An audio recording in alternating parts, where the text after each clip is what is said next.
got me wrapped around your finger, and I can't get away. We're back here for the third day. We're back. Day 3, episode 3, song 2. Song 2.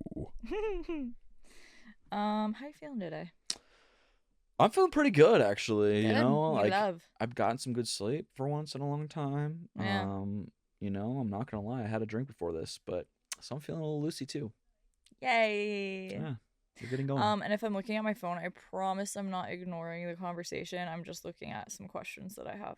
She's definitely looking at TikTok. No. This is obnoxious when I do this. I don't think it's funny. I feel like it's a little obnoxious.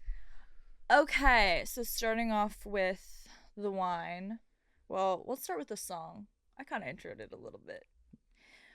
Also, can we just talk about my hat? Dang, that is a sick ass hat. I got my Zach King hat on. Fuck, I want one. Oh, where can you buy it?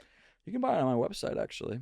ZachKingMusic.com. And I'm not gonna lie, these are the OG hats, and I'm only gonna print them once, so I have about 20 left. But grab them while it's hot. If you want to go on my website, it honestly fits my head really well, which is hard to find.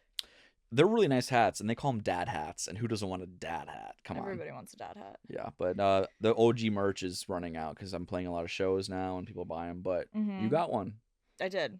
And you and your roommates all have them now. Me and my roommates, we snagged all of them that you had at that show. The Viper Room? Yeah, we went to his Viper Room show, and he had, I think, a handful of hats, and me and my roommate, they were all gone. We just snagged them all.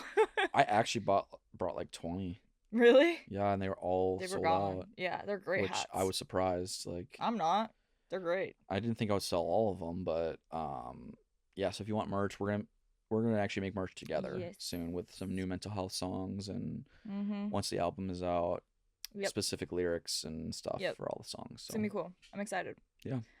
All right. So episode 3, we're gonna go over the song "You Got Me." Play the chorus. Sing it!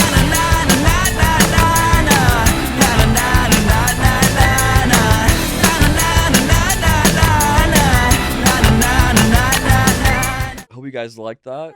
If you haven't heard the song yet, it's on Spotify. I also got a music video we're going to talk about for this song. Oh my god. All right, we comfy, we're cozy, we're ready.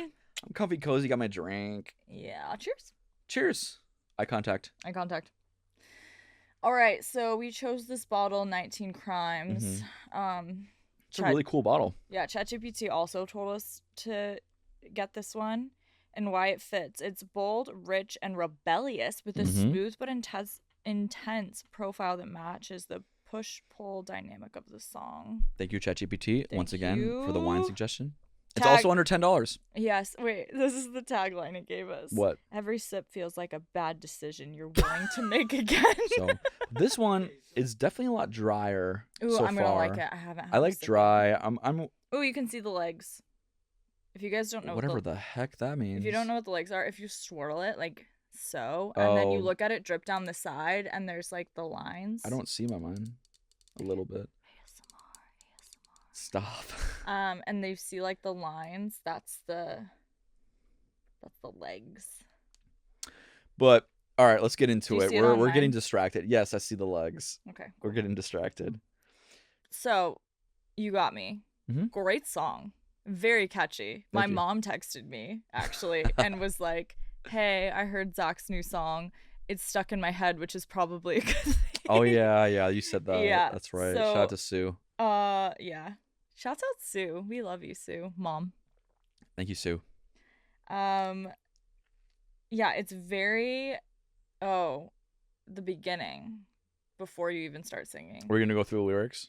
We will, but like I have a question about the very beginning. Gotcha. It's like dun, dun, dun, dun, dun, dun. Play that, please.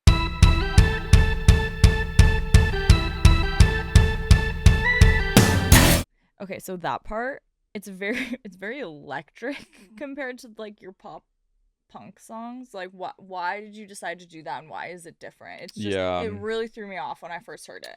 This one, like, I was like, huh? You know what's crazy is like when I was writing this one, I knew it was a lot poppier.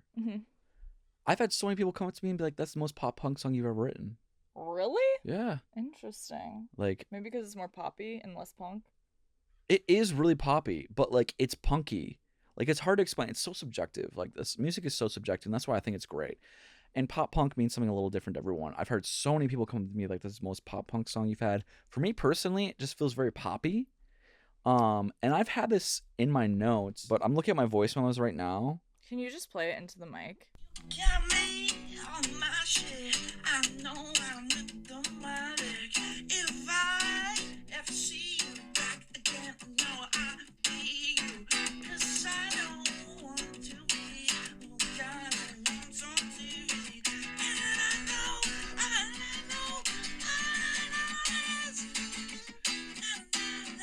Wait, this is sick. It's like, you know what I was going for? I was going for Black Keys. Oh. Like, you guys, if you ever heard of Black Keys, like, it's kind of similar style where it's like cool guitars, very uppity lyrics and energetic. And that's the voice I was trying to do for that. But I always whenever I do a voice memo, I always do it with a weird voice. That's fine. And then I like tone it back down to what I want to do. But yeah, this one I wanted to make it like epic. Yeah. I wanted to be as epic as possible. And pop punk music is epic, but I wanted it to start epic. And that's why I wanted to do the intro that you guys have heard for this song, where it's more in your face, it's more synthy, it's more upbeat. Like, I want this whole song just be like smacked in your face the entire time. I like how quick it is too. It's not like drawn out. It's like just a quick dun, dun, dun, dun, dun, dun, dun, boom, na. Right. I like that. The thing is like, if you guys have heard most of my songs, like, I don't have like a lot of catchy harmonies or melodies, like, as in the sense of like the na-na-nas. Na-na-na-na-na-na-na, na-na-na-na-na-na-na. Like, that is very unusual for me, but I'm trying to get into more stuff like that. I like it. And so I was like, let's do something very different. Let's get weird. Like, let's get punky, like pop, have like fun. Exactly. So I wrote this song a while ago, and it says in my notes that it was only from 2024, but I know it's not. I probably had called it something different back then. It was at least from 2021. I've had this for that long. Oh, wow. And I just never thought it fit with anything. And I was like, you know what? I went through all my voice memos, and I was like, let's do this one. So I went into that. Started doing it with a producer, and I told him exactly what I told you. Is like, I want it to be in your face. I want it to be poppy. Like, I could see this in like a TV show or something to like start off, like some stupid reality dating island show, whatever it is, like something, even if it was just like the instrumentation, not even the vocals, just something like in your face, you know. So that's kind of how it started. Interesting. I had no idea. I like that. You've had it since 2021. Does it usually, I mean, I feel like your songwriting process normally doesn't take that long, but it was just mainly because you didn't have a good spot for it, or? Yeah, so back then I wrote way different music. It was more Matchbox 20 sounding, just acoustic, and it was very different. And I kind of realized what kind of music I wanted to do more recently, last couple of years, and it kind of just like worked. But surprisingly, some of these most recent songs that we're talking about, I wrote a long time ago. Yeah. And that's what people don't realize with artists. And some artists are upfront about it, but a lot of my songs I've been holding on for a long time before they're released. And you kind of have to listen through them, have to match the vibe, the style, the message. Yeah. So you kind of hold on to songs a long time. Don't get me wrong, there's some times where I write a song and it's released in a couple months. Yeah.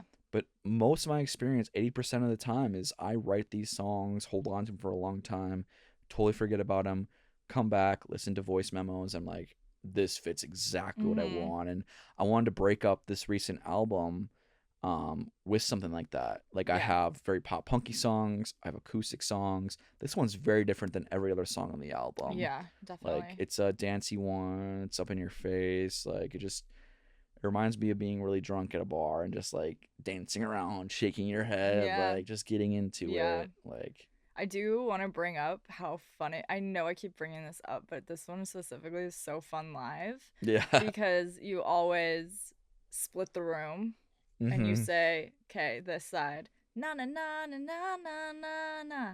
And they have to do it, and it's kind of a battle back and forth, and one side always sucks. Yeah, it's so funny. And it's usually the side I'm on is usually the shitty one, which is so weird. Your side always sucks. Which is weird. She's been to a lot of my concerts, and she's seen it. Like, we usually have like around, I don't know, 50 to 100 people at the concerts right now. At least. Hopefully they get bigger eventually, but yeah. And then I'll split the entire room like the Red Sea and like make one side sing it, the other side sing it. I always make fun of both of them right away because it's funny because it's never loud enough. They would never try as hard, and then I make fun of them, make them do it again, and then sometimes I call out people and I'm like, I want you to say this. Whoops. I want you to sing na na na, and they'll be really awkward about it. Oh my gosh, I did it once, but I didn't know. I didn't really know you. That was the Viper Room. That was like one of the first times of us ever hanging out, and my roommates shoved me. They're like, "You do it." And I was like, that was funny. I was like, and you were not loud. Yeah, exactly. And then you just straight up said that to my face though, which I respected because we like had hung out like once before, and you're like, that sucked. And yeah, you were being so quiet. I was nervous. Like, oh, okay, come on, someone else do it. And I was nervous. Anyway, oh, good question I have here. Did you come up with the na-na-nas first, or did you come up with like the "You Got Me Wrapped Around Your Finger" lyric first? Great question. Because the na-na-nas, it seems just like very obvious to me that you were like, okay, I want something super catchy and it's gonna get stuck in people's heads, and it obviously worked. But did the song come from writing it around that and the na-na-nas, or did it come first from the like idea of like, hey, you got me wrapped around your finger and I can't get away from you? There's never any rhyme or reason for any song. Right. Mostly my experience, songs just come in my head. And sure, there are times where I literally set out a couple hours to just try to find something, and I will just like pace around the room, start singing random melodies, or I have a voice memo when I was like, it was 4 a.m. at night and I woke up and I couldn't get this melody out of my head or these lyrics in my head. This one, I remember specifically trying to do something different, and I wanted something to stick out. So that's why I was like, okay, what songs do people always remember? Catchy songs.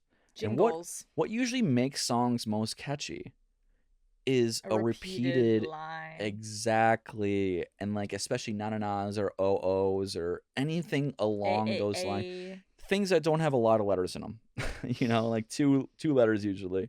And I was like, I've listened to a lot of songs where I hear like a na-na-na sometimes, you know? So like, well, how can I make that my own? And I really force myself to try to do that. Like I usually am best when I'm pacing. So I pace a lot. When I'm pacing, the blood flows to my brain. I can think more, sipping on my favorite drink, whatever.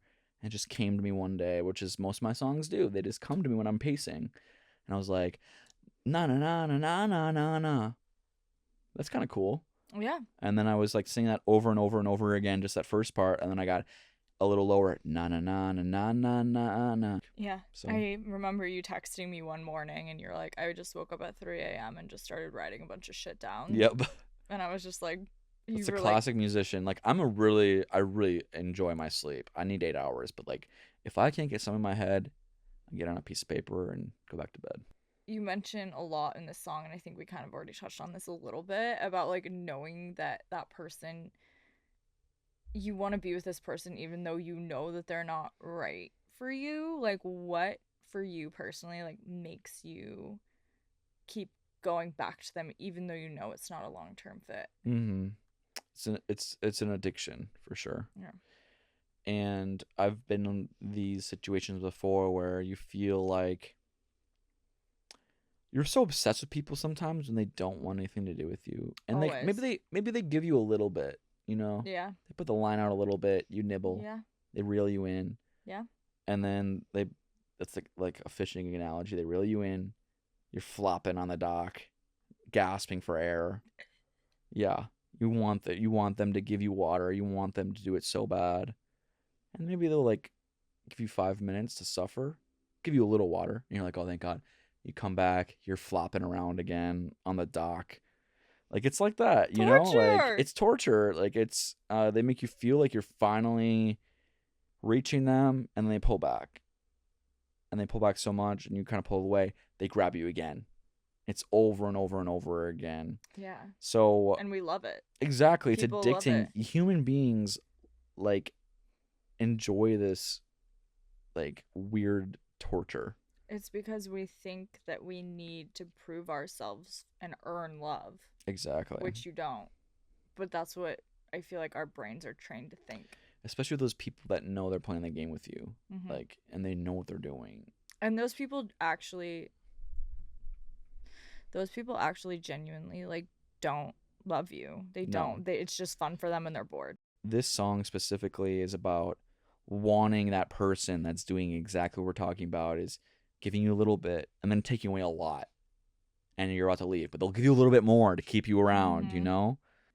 You also say, okay, but this part is like a little contradicting to me in the song. And so I just wanted to ask you about it. Because you also say that you don't want to be that guy that's way too easy, but you're still giving in. So where do you find that kind of like balance? I'm sure like in this situation that we're talking about specifically for this song, you couldn't find that balance, and that's kind of where the song stems from. Yeah. But like now, how do you kind of set those boundaries for yourself and like be like, I'm not gonna do that anymore, like I'm not gonna be that guy anymore? Yeah. So every song there's a main point, but I always like to throw in the flip side of the coin, like how might you actually be feeling, like here's what's going on, like she's got you wrapped in your finger, you're on the hook, whatever. But there will be times when you come home after hanging out with them and you're just like, what am I doing? That's crazy. That's very, very, very relatable. Yeah. Especially when you're talking with your friends after and you're like, yeah, I am too good for this person. And then the second they text you, you're like... I've seen it with basically every single person that's been in a relationship. Like, everybody. That has been in a toxic relationship. It always happens. They never like it when they're talking to you about it. And then they text them. And they let them know that they're around to hang or whatever. And it's like they're wrapped right back in. No matter what you told them, what advice you gave them, doesn't matter because they're so obsessed and so hypnotized. And they need to figure it out themselves at the same time. And that's the entire song. Yeah. That's literally, if you wrap it up into one conversation, that's exactly what it is. I love it. Okay, so one of the fun parts about this song is that it has a music video. And you have a few music videos for some of your songs. Where was this one filmed? In Venice? It was Venice Art Walls. Okay. Is what it's called. It's basically like a graffiti park that's on the beach. Like there's all these random cement structures, like walls, and these like cylinder looking cones. It's hard to explain, but basically year round it's an accepted place to do graffiti, because in LA that's a big problem, is people painting graffiti everywhere, and they wanted to make this to welcome that, give people an outlet, so it's not illegal. They can just go do it. And like you'll see, if you go there 1 month it'll look like something, you go there next month it's completely totally painted over and different. So I was like, that's cool. Yeah. And I was like, that seems pretty cool. Like I want to go there during the day and I want to record a music video of me just lip syncing the song with my microphone with sunglasses on, getting burnt because I'm very Irish, so I get very burnt fast. And you can tell I looked very white at the beginning of the episode, or music video, looked very red at the end. I never noticed that, actually. I'm going to have to watch it again. It's pretty bad. But I thought it'd be cool with like the random colors and stuff. And like it's a vibrant song. So it's like, what can I do to make it vibrant, like visually? Yeah. So I was like, let's do some graffiti, because it's so many different colors: yellows, greens, oranges, like blues, pinks. Like a lot of those colors that are in your face is what the graffiti looked like. Yeah, it's really cool. If you haven't watched it, you need to. It's really, really cool. And I had my friend Peter actually edit most of it. Like I chopped it up, but he put a lot of cool, aesthetically pleasing lyrics and effects onto it. So shout out Peter. But basically, I went there. I was filming it. It was super awkward. Filming it by yourself is really awkward. I was gonna say, not only filming by yourself, but that's like a pretty touristy spot. There were so many tourists. When I say that, I don't say that lightly. Like, I'm from California. I get it. I live in California. I'm not from. I get it. There's so many tourists everywhere. Venice. This is way different. Tourists everywhere speaking multiple different languages, and they're just watching me. They stopped and taking pictures of me just lip syncing to a camera with a microphone that's pretend to be plugged in. Like it was so uncomfortable, and like people were giggling sometimes because it probably looked weird, honestly. Who cares? That's why I did it. I don't care, but like it still was awkward. Yeah. I love that you just did it though. And you did it by yourself. You were like, fuck it. I love that about you and about your music, where you're just like so unapologetically like yourself. Like you're just like, I don't care. Like this is what I want to do, and like this is what I want the vibes to be. Like if you like it, great. If you don't, cool, whatever. Yeah, and that's what I try to live off of is like, no matter what you do, people are gonna judge you. 100%. People are everybody. No matter what you do. Yeah. There's gonna be some people, and I was like, you know what? I'm gonna do this, and I want to try to start making my own music videos because, like I said, I made my own before with Over and Over, and I was like, I want to keep on doing that and try my own thing. And yeah, it doesn't look as great as all my other music videos because I had literally professional cinematographers record action music videos, but I was like, I think that makes it cool for this song because it feels like that. Yeah. It's like 90s poppy, like, you know, grainy a little bit. Right. So like I want it to be that vibe. So basically I just went around at this beach and recorded in front of a bunch of different places with graffiti, just getting in the face of the camera and stuff. Recorded some birds flying, some people skating in a little skate park, of a sailboat going across the ocean. Like it was fun. I love that. Yeah, so if you haven't seen it, go check it out. Yeah. We'll put the link in the description below. Yeah. All right, any final thoughts on this song or any other things that you want to mention? Basically, just the gist is this is a very different song. And I love doing it. It was a great time. One of the first songs I made with a different producer.